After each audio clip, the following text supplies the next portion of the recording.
तो आज हम लोग डिस्कस करेंगे इम्पल्स। ठीक है, तो न्यूटन सेकेंड लॉ क्या था, फर्स्ट लॉ क्या था, वो हम लोग पिछले लेक्चर में डिस्कस कर लिए।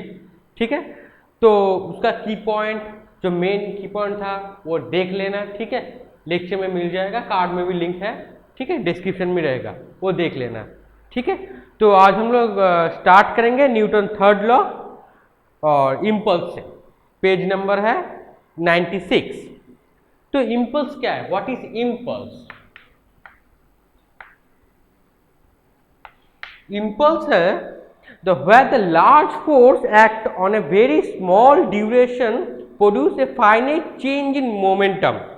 तो इम्पल्स इक्वल टू क्या होगा, large force act on very small time के ऊपर हम लोग करेंगे। तो वेरी स्मॉल टाइम के ऊपर हम लोग फोर्स एक्ट करेंगे। फोर्स एक्ट करने का जो टाइम होगा वो वेरी स्मॉल होगा, उसको बोलेंगे हम लोग impulse. Okay, so impulse I equal to A के साथ टाइम आएगा, फोर्स क्रॉस टाइम ड्यूरेशन।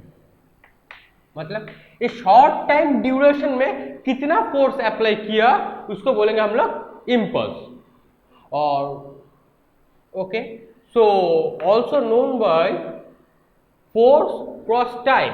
तो पिछले क्लास में हम क्या देखे थे, मोमेंटम। एक टर्म क्या था, मोमेंटम, मास टाइम्स वेलोसिटी। ठीक है, तो क्या आएगा, तो rate of change in momentum dp dt equal to m a means a, so dp equal to a dt। मतलब क्या हुआ, dp मतलब स्मॉल चेंज इन मोमेंटम और small time duration, that is a delta p small change in momentum, that is equal to a times delta t। Small duration of time पे हम लोग act करेंगे तो इम्पल्स इक्वल टू क्या आएगा, change in momentum, change in momentum. So change in momentum also known by impulse. Okay, so change in momentum क्या होगा, पकड़ लेते हैं, फाइनल मोमेंटम होगा m v and initial momentum होगा, मास हमेशा सेम ही रहेगा, ऑब्जेक्ट का मास सेम रहेगा। यहाँ पे ऑब्जेक्ट का मास क्या है, m, so final momentum is m v and initial momentum is m u, that is equal to I impulse and also known by a t. So impulse equal to f t. अब हम लोग exercise 5.4 करेंगे। ठीक है, page number है 96, NCERT part 1 physics. ठीक है, class 11 का। तो क्वेश्चन नंबर 5.4 क्या था, एग्जांपल से देख लो। A batsman hit back a ball straight in the direction of the bowler without changing its initial speed of 12 meter per second. If the mass of the ball is 0.15 kg, determine the impulse imparted to the ball। बहुत ही easy है, straightforward math है। I equal to impulse equal to क्या होता है, force cross time duration, और क्या होगा, और होगा चेंज इन मोमेंटम। ठीक है, तो यहाँ पे मास का वैल्यू गिवन है 0.15 kg और स्पीड का गिवन भी दे दिया 12 मीटर पर सेकेंड। तो देखो इम्पल्स क्या होगा, so change in momentum m v minus m u. So m का वैल्यू गिवन है 0.15 kg, वी का वैल्यू होगा 12 मीटर पर second, that is 12 and minus m का वैल्यू क्या है 0.15 और इसका ऑपोजिट डायरेक्शन पे आएगा, तो 12। माइनस क्यों हुआ, अगर गेंद ने जिस डायरेक्शन पे आया बैट्समैन की तरफ उसका ऑपोजिट डायरेक्शन पे जाएगा, पूरा 180 डिग्री चेंज हो जाएगा। तो 180 डिग्री चेंज होने के लिए ये क्या हो गया, साइन ऑपोजिट हो गया। तो फाइनल क्या मिलेगा, 0.15 इंटू 12 प्लस 0.15 इंटू 12। एक कैलकुलेट करने के बाद देखना रिजल्ट आएगा 3.6 Newton second, that's the impulse. ठीक है। सो इम्पल्स का ऐसा यूनिट क्या था, न्यूटन सेकेंड, और सीजीएस यूनिट क्या था, डाइन सेकेंड। तो इम्पल्स का फिजिक्स क्या है, इम्पल्स इज जो फोर्स आएगा, फोर्स कितने टाइम पर एक्ट हुआ, कितने टाइम से एक्ट हुआ, फोर्स क्रॉस टाइम ड्यूरेशन, इतना टाइम से एक्ट हुआ, ठीक है, तो उसको बोलेंगे हम लोग impulse. Okay, so third law describe every action there is an equal and opposite reaction।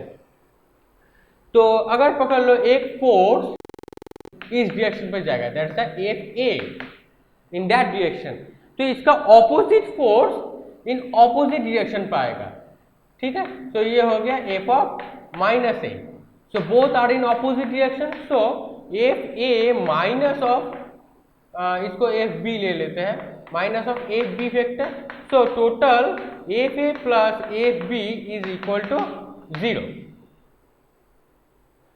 ठीक है। तो इस पॉइंट को सम करेंगे तो टोटल फोर्स का वैल्यू क्या आएगा, नेट फोर्स 0, ठीक है। क्लियर हो गया, जो न्यूटन फर्स्ट लॉ को भी ओबे करेगा। If no external force is applied the body will remain in previous state, either motion और रेस्ट, ठीक है। तो इसका वीडियो एग्जाम्पल भी देख लो।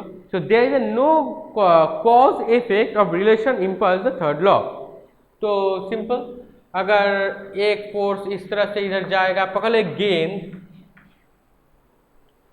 एक फोर्स से इस वॉल के ऊपर स्ट्राइक किया, तो वॉल ने क्या किया, इस गेंद के ऊपर और एक ऑपोजिट सा फोर्स दिया, उसका डायरेक्शन कौन सी तरफ होगा, ठीक इसकी 180 डिग्री एंगल डिफरेंस के ऊपर इसका एक ऑपोजिट फोर्स भी होगा।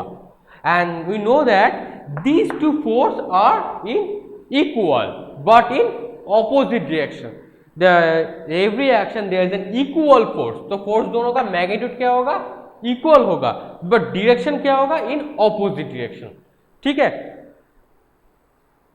बहुत इजी है न्यूटन थर्ड लॉ। तो और एक एग्जाम्पल करेंगे तो कॉन्सेप्ट और भी क्लियर हो जाएगा। एग्जाम्पल है 5.5 page number 98।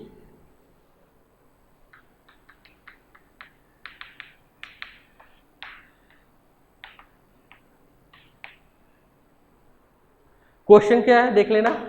The two identical billiard ball are strike the rigid wall with the same speed but at different angle and the get reflected without any change in speed and the shows in figure। तो पहला case क्या था, एक ऐसे आया, ठीक opposite में reflect हो गया, ठीक है। तो इसका स्पीड क्या था u, इसका भी u। एंड केस टू क्या था, एक गेंद ऐसे आया, ठीक रिफ्लेक्ट होके ऐसे निकल गया, that's the case 2, if that is a u and that is also u and make an angle in horizontal is 30 degree, this is also 30 degree, ठीक है। तो कैलकुलेट क्या करना होगा, the direction of the force in the wall due to the each ball का direction of the force क्या होगा, बहुत ही इजी है। अगर इस तरफ जाएगा तो इसका ऑपोजिट पे ही आएगा, न्यूटन थर्ड लॉ। अगर इस तरफ जाएगा तो इसका ऑपोजिट पे ही आएगा, that's also Newton third law, ठीक है।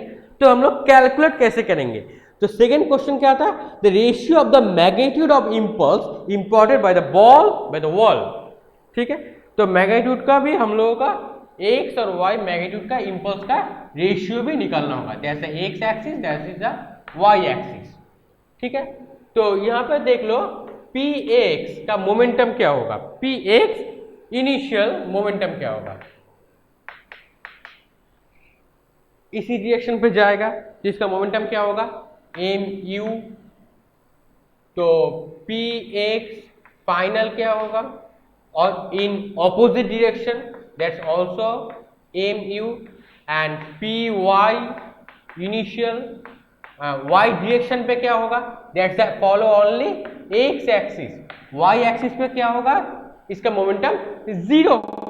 तो y इनिशियल क्या होगा 0, पी वाई फाइनल ऑल्सो भी 0, ठीक है। And in that case case 2 पे क्या होगा, केस 1 ये बहुत ही इजी था, लेकिन केस 2 पे चेंज आएगा। देखो ये अगर u हुआ तो इसका x कंपोनेंट क्या होगा, that's the u cos theta, we know all know that, and y component is u sin theta. तो देखो यहाँ पे चेंज आ गया, तो क्या होगा इसका, बहुत ही इजी है, px इनिशियल बोलो क्या होगा, px इनिशियल होगा, इसका u कंपोनेंट वाला डायरेक्शन, देखो u क्या आएगा, u cos theta means mu cos 30 degree, so mu cos 30 degree, px final क्या आएगा। अच्छा, इन दोनों का बीच में एक चेंज आएगा, अगर mu इस तरफ जाएगा उस दूसरा क्या होगा, पूरा इसका ऑपोजिट पे जाएगा, तो एक माइनस साइन भी यहाँ पे इंट्रोड्यूस होगा, तो इसका भी फाइनल क्या होगा, इसका भी माइनस mu cos 30 डिग्री आएगा, इन ऑपोजिट डायरेक्शन पे आएगा, अगर एक इधर गया तो इसका भी एक ऑपोजिट आएगा, एंड py इनिशियल क्या होगा, इनिशियल होगा mu sin 30 डिग्री, तो इसका py फाइनल क्या होगा, final is also similar minus mu sin 30 degree. ठीक है ना, क्वेश्चन समझ पे आ रहा है, समझ में आ रहा है कैसे होगा, ये cos थीटा क्यों हुआ और ये sin थीटा क्यों हुआ। ठीक है, तो लेक्चर देखना जरूरी होता है, ठीक है, प्रीवियस क्लास फॉलो करना होगा, अगर प्रीवियस क्लास तुम लोग फॉलो किया तुमको पता होगा ये दोनों चेंज कैसे आया, अगर फॉलो नहीं करोगे तो थोड़ा सा टफ तो होगा ही। ठीक है, तो प्रीवियस लेक्चर फॉलो कर देना, जो कार्ड पे लिंक मिल जाएगा वो देख लेना है, वेक्टर का जो फॉर्मूला है, ठीक है, तो वहां पे मिल जाएगा मैंने कैसे एक वेक्टर को, u क्या होगा वेलोसिटी, एक वेलोसिटी का भी दो वेक्टर कंपोनेंट है, एक x component and other is the y component, u component होगा u cos थीटा एंड इसका क्या होगा u sin theta, that is the x component, that is the y component, is the I cap and also unit vector is j cap, इन दोनों मिला के क्या होगा u vector होगा। क्लियर, तो हम लोगों को मिल गया x डायरेक्शन और y डायरेक्शन के बीच का।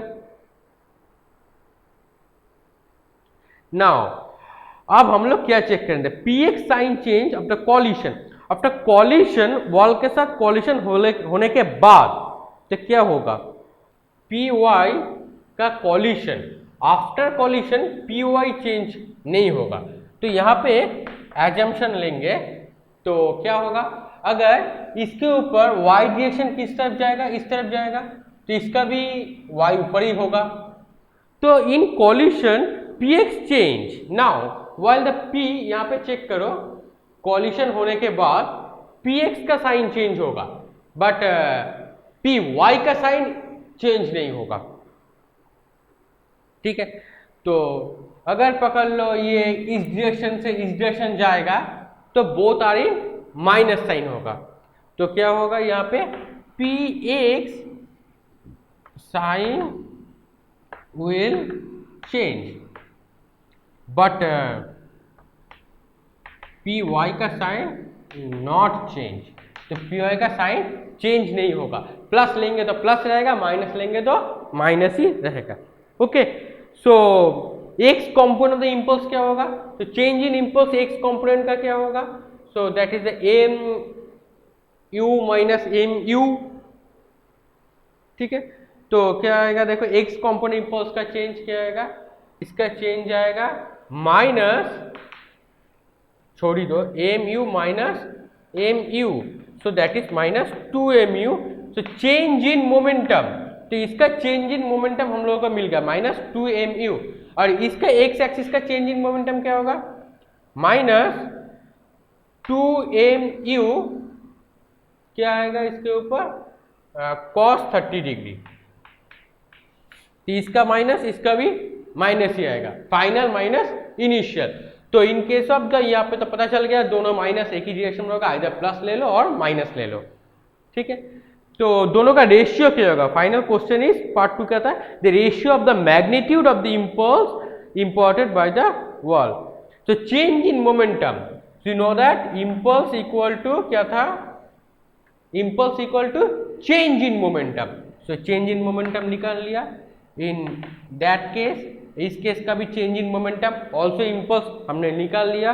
अब इन दोनों का रेशियो क्या होगा, बहुत ही ईजी है, -2mu बाई cos 30। तो क्या निकलेगा, द रेशियो, तो फाइनल रेशियो पार्ट 2। तो ये था 1 का आंसर, ठीक है। The impulse of force are in the same direction, impulse and force, sorry, part 1 का आंसर क्या होगा, पार्ट 1 का आंसर है impulse and force are in the same direction। तो पार्ट 1 का आंसर क्या था, impulse and force are in same direction, right? and part 2 का आंसर क्या होगा, बहुत इजी है, -2mu by -2mu cos 30 degree, इसका और इसका रेशियो होगा this over that. So final result क्या आएगा, देखो माइनस माइनस कट गया, 2mu कट गया, cos 30 मीन्स √1/√3/2 मीन्स 2/√3। तो कैलकुलेट करने के बाद देखना कैलकुलेशन से, कैलकुलेटर से तो रिजल्ट आएगा 1.2। ओके, सिंपल था, बुक्स का ही प्रॉब्लम है, एक्सरसाइज का एग्जाम्पल में है, ठीक है। और एंड में हम लोग थोड़ा एक्सरसाइज भी करेंगे, ठीक है, कोई डाउट का कोई बात नहीं, टेंशन का, हम लोग एंड में एक्सरसाइज भी करेंगे, कुछ न्यूमेरिकल भी सॉल्व करेंगे, कुछ क्वेश्चन आंसर भी हम लोग सॉल्व करेंगे, लेकिन क्लास चेक करना होगा, रेगुलर फॉलो करना होगा। Next, conservation of momentum. So momentum is conserve. Next topic is conservation of momentum. conservation of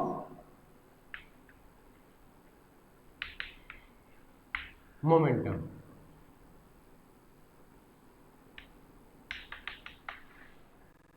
what does it means conservation? conservation का मीनिंग क्या है, what is meaning of conservation? conservation means the value of momentum is constant, और momentum का जो value होगा, magnitude होगा, वो fixed होगा ओवर टाइम इंटरवल। अगर कुछ टाइम पकड़ लो, अभी उसका एक मोमेंटम है, तो 2-3 घंटे बाद उसका भी मोमेंटम का वैल्यू सेम ही रहेगा। Means conservation means time interval पर उसका वैल्यू, उसका मैग्नीट्यूड सेम ही रहेगा, ठीक है। सो मोमेंटम इज ऑल्सो कॉन्सेप्ट। जैसे पकड़ लो एक गेंद PA मोमेंटम से इस वॉल के ऊपर हिट किया, ठीक है, तो क्या आएगा, तो इसका भी एक ऑपोजिट होगा, momentum equal to, know that, so change in momentum, so P equal to mv dp dt is f। So change momentum P with respect to time अगर चेंज हुआ तो उसको बोलेंगे हम लोग फोर्स। तो एक मोमेंटम इस तरफ जाएगा और वापस आएगा, पकड़ लेते हैं PB in opposite direction, so PA equal to minus PB. In both cases PA plus PB total momentum numerical value is 0, ठीक है।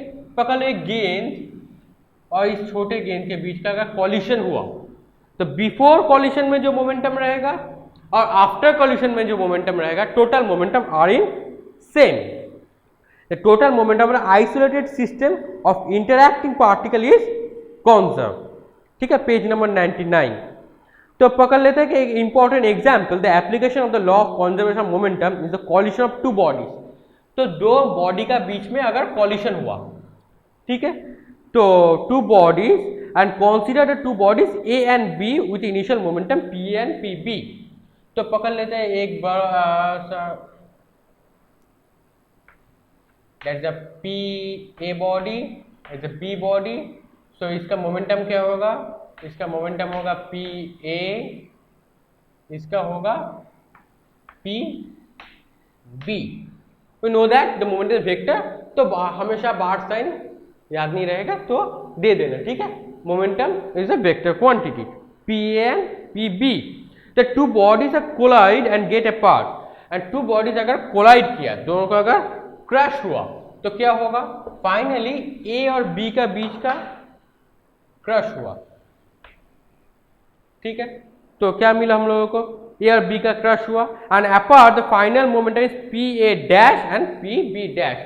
क्रश होने के बाद तीन चीज हो सकता है, अगर दो पार्टिकल एक साथ ज्वाइन हो सकता है, धक्का लगने के कॉलिजन होने के बाद एक उस तरफ चला जाएगा, एक ऑपोजिट डायरेक्शन पे जाएगा, और वो भी हो सकता है जिसका मोमेंटम ज्यादा होगा वो क्या करेगा, छोटे पार्टिकल को लेके निकल जाएगा जिसका मास ज्यादा होगा, ठीक है। तीनों केस हो सकता है। आफ्टर कॉलिजन मोमेंटम होगा p A dash as a p B dash. हम लोग पकड़ लेते हैं both are in opposite, collision होने के बाद ये उस तरफ चला गया, जिसने जिस तरफ से आया था उसने उसी तरफ से बैक कर लिया, ठीक है। So P A dash and P B dash. So a particle का मोमेंटम क्या होगा, change in momentum, so P A dash minus P A. So force apply किया हम लोगों ने, तो change in momentum we know that is the impulse, and impulse equal to force times duration of force multiplying by duration of times. तो force multiplying duration times that is a delta T, ठीक है। तो ये force किससे किसकी तरफ गया, ए से बी की तरफ गया, ये ए से बी की तरफ गया। तो इसका क्या होगा, ए बी टू ए आएगा, अगर बी टू ए आ गया all are in vector, so B to A आ गया तो देखो with multiplying by delta T time, तो क्या मिलेगा, P B dash minus P B, ठीक है। तो बी पार्टिकल का फोर्स किस तरफ होगा, इस तरफ होगा, एक पार्टिकल का फोर्स क्या होगा, बी की तरफ होगा, बी पार्टिकल का फोर्स ए की तरफ होगा, ठीक है। तो अब दोनों को चेक कर लिया, तो we know that Newton third law, every force and there is equal and opposite reaction. तो क्या था, अगर एफ ए टू बी इस तरफ होगा तो इस तरफ क्या आएगा, a b to a, and we know that f A b that is equal to minus a b a from Newton third law, very easy. तो फाइनली क्या होगा, देखो दोनों इधर से चेक कर लो, दोनों को डेल्टा टी से मल्टीप्लाई कर लो, तो क्या मिलेगा देखो, तो सिंपल है, इसको एफ ए बी डेल्टा टी से दोनों तरफ मल्टीप्लाई कर लिया, F B A delta T से दोनों तरफ मल्टीप्लाई कर लिया, एफ ए बी डेल्टा टी क्या था, P A minus P A dash minus P A after collision before collision. क्या conservation means after time momentum का वैल्यू सेम रहेगा, दैट्स मीन कॉन्जर्वेशन। तो यहाँ पे टाइम चेंज क्या हुआ, डेल्टा टी हुआ। हम लोग चेक क्या करेंगे, डेल्टा टी से पहले जो मोमेंटम था total momentum, delta T time के बाद भी टोटल मोमेंटम का वैल्यू सेम ही रहेगा। So P A dash minus P A also P B dash minus P B. सो क्या आएगा चेक कर लो, इधर एक माइनस साइन है, मिस मत करना इसको। तो फाइनली क्या मिलेगा देखो, p A dash minus P A also minus P B dash minus minus plus p B. So simple है, इसको इस तरह भेज दो, इसको इधर लेके आ जाओ, तो क्या रहेगा, ये इस तरह का प्लस हो जाएगा, पी बी डैश हो जाएगा, ये पी बी माइनस से प्लस हो जाएगा। तो क्या मिला हम लोगों को, देखो कॉन्जर्व हुआ, कॉन्जर्वेशन हुआ ना, डैश सॉरी क्या था,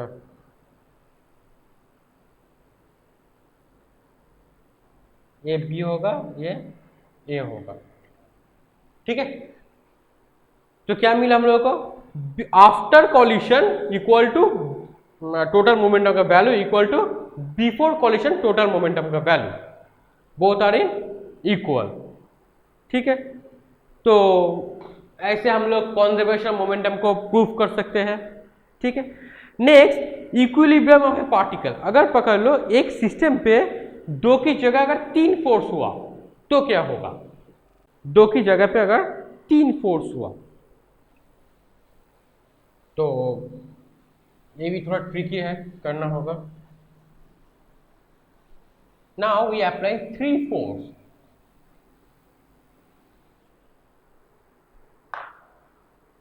थ्री फोर्स मीन्स पकड़ लो, एफ ए इस तरफ जाएगा, एफ बी इस तरफ जाएगा और एक एफ सी इस तरफ आएगा। ठीक है, अगर 3 फोर्स हुआ तो इसका टोटल सम का वैल्यू क्या होगा? न्यूटन थर्ड लॉ कैसे एप्लीकेबल होगा? बहुत ही इजी है। इसका एक ऑपोजिट डायरेक्शन भी ऐसे पकड़ लेते हैं, तो इसका वैल्यू क्या आएगा? माइनस एफ सी आएगा, and that's also a f b. तो अगर इसके ऊपर हम लोग वेक्टर ट्रायंगुलर लॉ अप्लाई करेंगे तो क्या होगा? देखो, f a plus f b equal to इसका ऑपोजिट डायरेक्शन पे गया एफ सी वेक्टर, इसको इस तरह भेज देंगे f a plus f b plus f c equal to 0। ठीक है, तो क्या मिला हम लोगों को? टोटल फोर्स का वैल्यू क्या होगा? अगर किसी भी डायरेक्शन पर आए टोटल फोर्स का वैल्यू क्या होगा? 0 होगा। The net force will be 0। अगर एक्स डायरेक्शन पे लोगों वो भी 0 होगा, वाई का वैल्यू वो भी 0 ही होगा। ठीक है, क्लियर हुआ कैसे हम लोग प्रूफ कर सकते हैं? So equilibrium under the current force. तो इक्विलिब्रियम हमेशा फोर्स क्या होगा? Final value is 0। So f a f b f c, पहले क्या था? F a equal to minus f b करके न्यूटन थर्ड लॉ। तो 3 फोर्स भी होगा उसके ऊपर भी न्यूटन थर्ड लॉ एप्लीकेबल हो सकता है। ठीक है, तो इसको चेक करने के लिए हम लोग एक न्यूमेरिकल करेंगे। इसका एग्जाम्पल है 5.6। ठीक है, तो वो करते हैं। Example 5.6, page number 99। ठीक है, क्या है देखो, in given figure a mass of 6 kg is suspended by a rope of a length 2 metre from a ceiling. A force of 50 Newton in the horizontal direction is applied at the midpoint of P of the rope as shown in figure. What is the angle of rope make with the vertical equilibrium? तो पहला diagram क्या था? पहला diagram दिया है कि with follow diagram. तो रोप का लेंथ क्या है? 2 metre, is 1 metre, is also 1 metre. ठीक है, तो इसका मास क्या होगा? मास है 6 kg। तो एंड पकड़ लेते हैं g का वैल्यू इज 10 मीटर पर second square. So that w equal to f g, that is equal to m g. So 6 into 10 newton, so that is 60 newton. ये नीचे की तरफ जाएगा। ठीक है, तो और एक फोर्स अप्लाई किया दिस पॉइंट पे। ठीक है, जिसका वैल्यू क्या है? Force is applied in horizontal direction is 50 Newton. So is 50 Newton. Okay, तो हम लोग को कैलकुलेट क्या करना होगा? तो what is the angle of the rope make with a vertical in equilibrium. तो वर्टिकल में ये एंगल क्या होगा? सो कैलकुलेट थीटा का वैल्यू। ठीक है, तो इस पे हम लोग क्या देखें? एक W वो कौन सी डायरेक्शन पे गया? नीचे की तरफ ड्यू टू ग्रेविटी। तो इसका एक ऑपोजिट भी जाएगा, ऑपोजिट, उसको पकड़ लेते हैं ये वाला। ठीक है, इसको दे देता है इसका ऑपोजिट फोर्स और टेंशन फोर्स इज T1। ठीक है, तो एक रोप से कनेक्टेड है, टेंशन ही ले लेते हैं। तो इसका भी एक ऑपोजिट होगा न्यूटन लॉ के से, थर्ड लॉ से वो डिपेंड करके। तो इसको दे देता है T2। ठीक है, सो ये इस तरफ जाएगा, इसको बोल दिया, सॉरी ये गिवन है T1 पे, ये ले लेते हैं T2, ये ले लेते हैं T3, ठीक है। तो हम लोगों को थीटा का वैल्यू कैलकुलेट करना होगा। From Newton third law we know that it is this equal to that. अगर T1 का वैल्यू, ठीक है, तो T1 का वैल्यू हम लोग को पता नहीं है, ठीक है। अब हम लोग क्या करेंगे, इसका फ्री बॉडी डायग्राम बना लेते हैं। पहले एक फ्री बॉडी डायग्राम बना देते हैं। यह है इसका जॉइनिंग पॉइंट, ठीक है, देख लो जॉइनिंग पॉइंट है। तो इसके ऊपर एक नीचे की तरफ जाएगा, वो आएगा W, इसका ऊपर जाएगा से होगा T2। तो T2 equal to W from Newton third law, that is equal to 60 newton, equation 1। और एक जाएगा इस तरफ, होगा 50 newton, and that is also equal to T3. Know that T3 equal to 50 Newton, that is the equation 2. And T2 का value क्या होगा with T1। T1 का y कंपोनेंट ये ले लेते हैं, y कंपोनेंट ये ले लेते हैं x कंपोनेंट। T1 का एक वेक्टर है, इसका y कंपोनेंट क्या होगा। सो T2 इक्वल टू, देख लो इसका एंगल थीटा, वही जो बोला था वेक्टर का फॉर्मूला थ्योरी पर लेक्चर क्लास ऑब्वियसली देखना पड़ेगा। देखो T2 का वैल्यू होगा वही वेक्टर का फॉर्मूला, और लेक्चर देखना जरूरी है, ठीक है, वो देख लेना, तब तो पता चल जाएगा एक वेक्टर का y कंपोनेंट और x कंपोनेंट कैसे निकालते हैं। तो T2 equal to T1 cos theta and T3 equal to T1 sin theta. तो यहाँ पे पुट कर लो, T2 इक्वल टू क्या मिला हम लोगों को, T1 cos थीटा, और T3 इक्वल टू क्या मिला हम लोगों को, T1 sin थीटा, ठीक है, क्लियर हुआ। तो अब हम लोग क्या करेंगे, तो 1 डिवाइडेड 2, अगर 2 डिवाइडेड 1 कर देते हैं, इजी होगा। 2 डिवाइडेड 1 तो क्या मिलेगा, T1 sin theta by T1 cos theta, that is equal to 50 by 60। बहुत इजी है।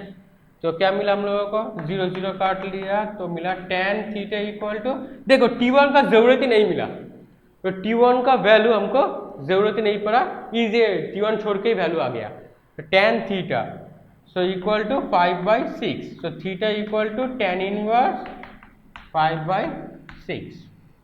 सो थीटा का वैल्यू आएगा, कैलकुलेटर से कैलकुलेट कर लेना, ठीक है, थीटा का वैल्यू मिलेगा 40 डिग्री। सो थीटा का वैल्यू आएगा, तो थीटा इक्वल टू 40 डिग्री, ठीक है, क्लियर हुआ। तो कैसे किया हम लोगों ने। सो थ्योरी के साथ साथ अगर हम लोग न्यूमेरिकल भी करेंगे तो हम लोगों का कॉन्सेप्ट अच्छी तरह से क्लियर होगा, ठीक है। तो आज के क्लास यहीं तक रहने देते हैं, और वीडियो को लाइक कर देना, लेक्चर को कमेंट में बताना कैसे लगा, कहीं पे डाउट हो वो भी कमेंट में बताना, और वीडियो को अपने दोस्तों के साथ बहुत ज़्यादा शेयर करना, और चैनल को सब्सक्राइब कर दो, रेड बटन को प्रेस करो, बेल आइकन को भी क्लिक कर दो, और पढ़ते रहना। अगर कोई डाउट हो कमेंट से बोलते ही हो तो बोलते रहना। तो मिलते हैं नेक्स्ट क्लास में, थैंक यू।